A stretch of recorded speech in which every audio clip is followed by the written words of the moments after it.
Hey, Dr. Berg. You seem to stand out in your field. People really love to watch your videos on YouTube and have become accustomed to coming to you for natural healthcare solutions. Why have you decided to apply genius trait number 22, individualism, which means do things the way you think they should be done without fearing somebody's approval? Yeah, well, I think it's an important question because especially on YouTube, there are people that don't like you. There are haters. They're trolls. And you have to not just have a tough skin, you have to just be yourself. You can't be focused on trying to get every single person's approval because it's never going to happen. There's too many viewpoints out there. So my goal is not to get approval. It's to educate people in the truth of health.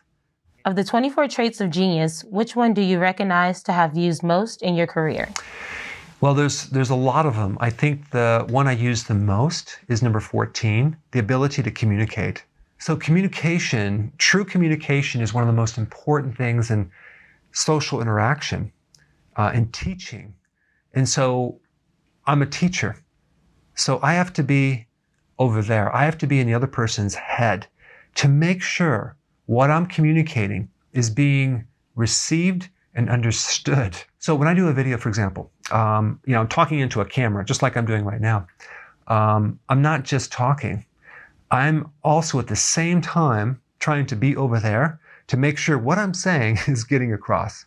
So how have you been able to apply genius trait number 20, adaptability, especially when it comes to being such a successful YouTuber? Many people in your field stay traditional, but you have decided to use YouTube very successfully to help the world. Yeah, well, I think that you're using different platforms, different spaces to communicate. You have Facebook, you have Instagram, you have Pinterest, you have YouTube. I've always gravitated to YouTube because it's visual and people like seeing the person and getting to know the person. And so it's a great teaching tool. However, the internet, YouTube is changing so fast on a daily basis. You have to keep up. Take a look at Borders Bookstore and Barnes & Noble. What happened to them after, Amazon Kindle came out? I mean, they're pretty much a dinosaur right now.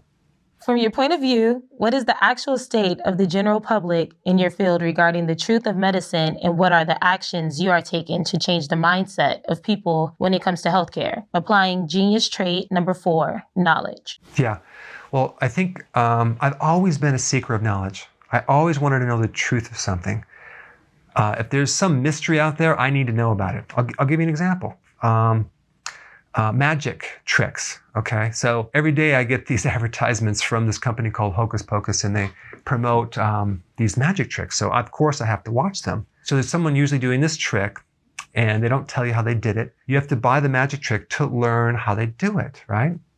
So if you look at my closet right now, I have several large boxes filled with expensive magic tricks, just so I can figure out how they do them.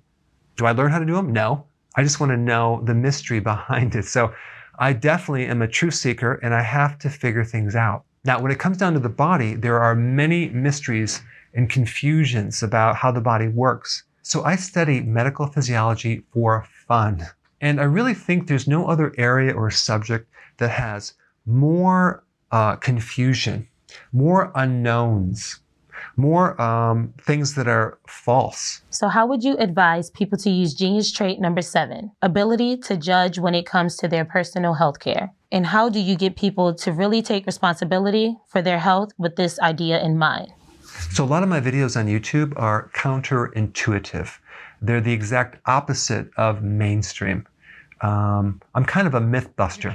So when I communicate to people, I'm flying in the face of the exact opposite concept that they already have in their mind, okay, with cholesterol, with losing weight, with how they treat a particular symptom.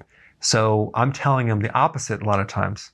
So my goal is to try to deliver it in a way that people don't jump to a conclusion, but first to really understand the background of why something is the way it is. So the more they understand about the subject and have the correct data, then they can have judgment. You can't actually be successful if you're operating off of the wrong data or the wrong information. So basically what I do in my videos is I'm constantly getting rid of the false information that people have in their mind and replacing it with the true information. So I usually end up with the people that have a lot of medical failures or failures in the area of nutrition, and they're very open to learning something new. So again, my goal is to give the person the truth about health so they can create a healthy body. How are you able to make people change and apply trait number 9, willingness to take chances? But I do a lot of pilots, which are small little tests. So I have, if I have a theory about something, I'll test it out first before I present it to someone. So I'm constantly experimenting on things that are potentially true with nutrition, with different foods. And a lot of times these little pilots or little experiments that I do end up to be a failure.